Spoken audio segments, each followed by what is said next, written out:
April 10th, 1 Samuel 26 through 29. 1 Samuel 26. The Ziphites went to Saul at Gibeah and said, "Is not David hiding on the hill of Hachilah, which faces Jeshimon?"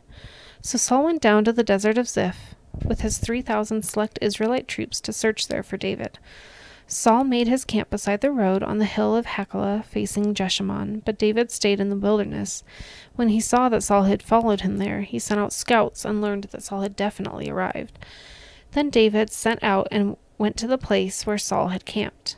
He saw where Saul and Abner, son of Ner, the commander of the army, had lain down.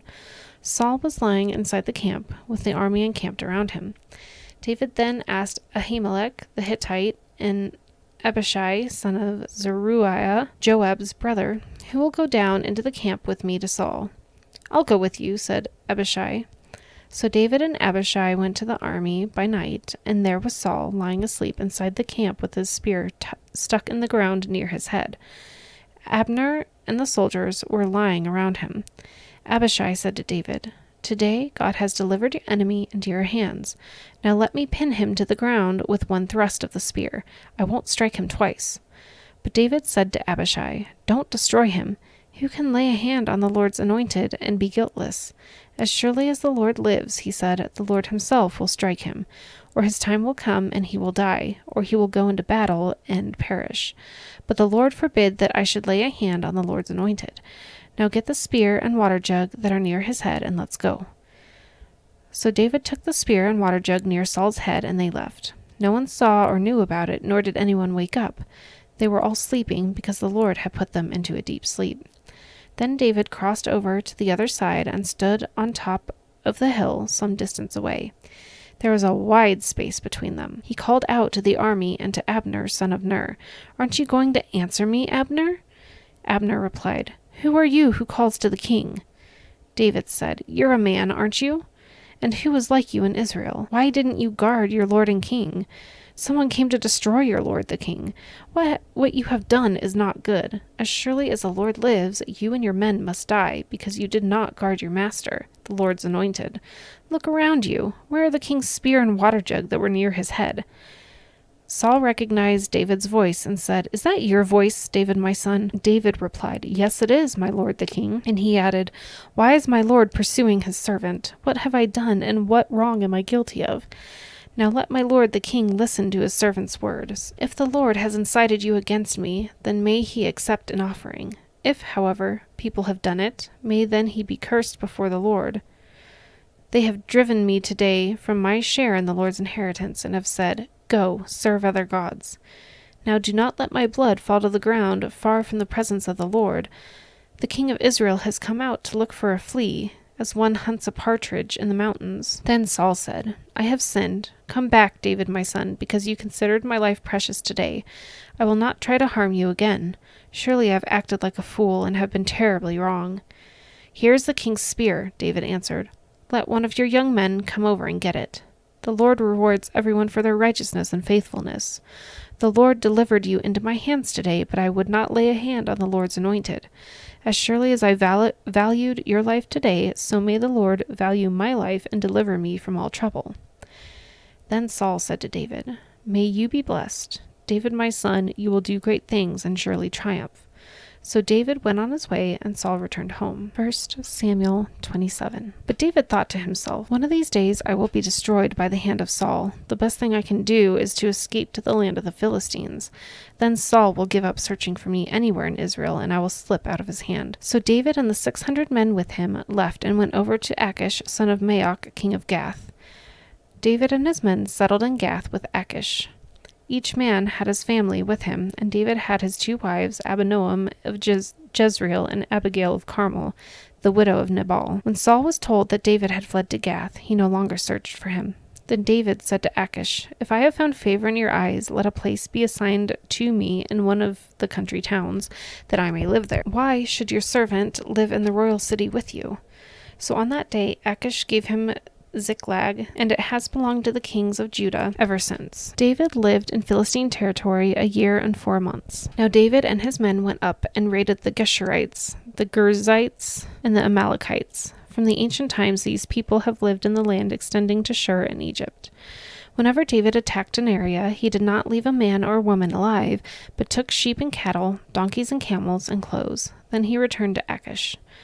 When Achish asked, "Where did you go raiding today?" David would say, "Against the Negev of Judah, or against the Negev of Jerahmeel, or against the Negev of the Kenites." He did not leave a man or woman alive to be brought to Gath, for he thought, "They might inform on us and say, 'This is what David did.'" And such was his practice as long as he lived in Philistine territory.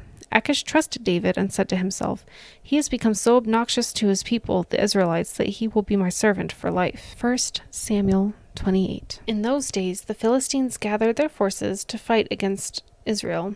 Achish said to David, "You must understand that you and your men will accompany me and my army." David said, "Then you will see for yourself what your servant can do."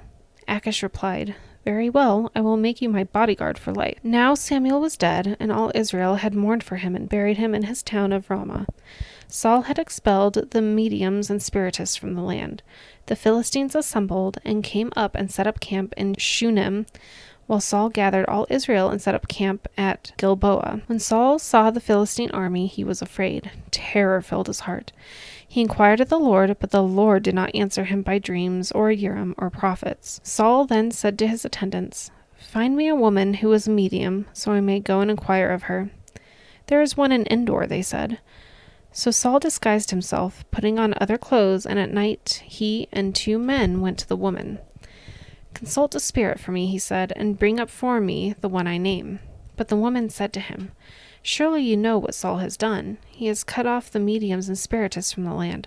Why have you set a trap for my life to bring about my death?" Saul swore to her by the Lord, "As surely as the Lord lives, you will not be punished for this." Then the woman asked, "Whom shall I bring up for you?" "Bring up Samuel," he said. When the woman saw Samuel, she cried out at the top of her voice and said to Saul, "Why have you deceived me? You are Saul." The king said to her, "Don't be afraid. What do you see?" The woman said, "I see a ghostly figure coming up out of the earth." "What does he look like?" he asked. "An old man wearing a robe is coming up," she said. Then Saul knew it was Samuel, and he bowed down and prostrated himself with his face to the ground. Samuel said to Saul, "Why have you disturbed me by bringing me up?" "I am in great distress," Saul said. "The Philistines are fighting against me, and God has departed from me. He no longer answers me, either by prophets or by dreams. So I have called on you to tell me what to do." Samuel said, "Why do you consult me now that the Lord has departed from you and become your enemy? The Lord has done what he predicted through me. The Lord has torn the kingdom out of your hands and given it to one of your neighbors, to David. Because you do not obey the Lord or carry out his fierce wrath against the Amalekites, the Lord has done this to you today. The Lord will deliver both Israel and you into the hands of the Philistines, and tomorrow you and your sons will be with me. The Lord will also give the army of Israel into the hands of the Philistines." Immediately Saul fell full length on the ground, filled with fear because of Samuel's words. His strength was gone, for he had eaten nothing all that day and all that night. When the woman came to Saul and saw that he was greatly shaken, she said, "Look, your servant has obeyed you. I took my life in my hands and did what you told me to do.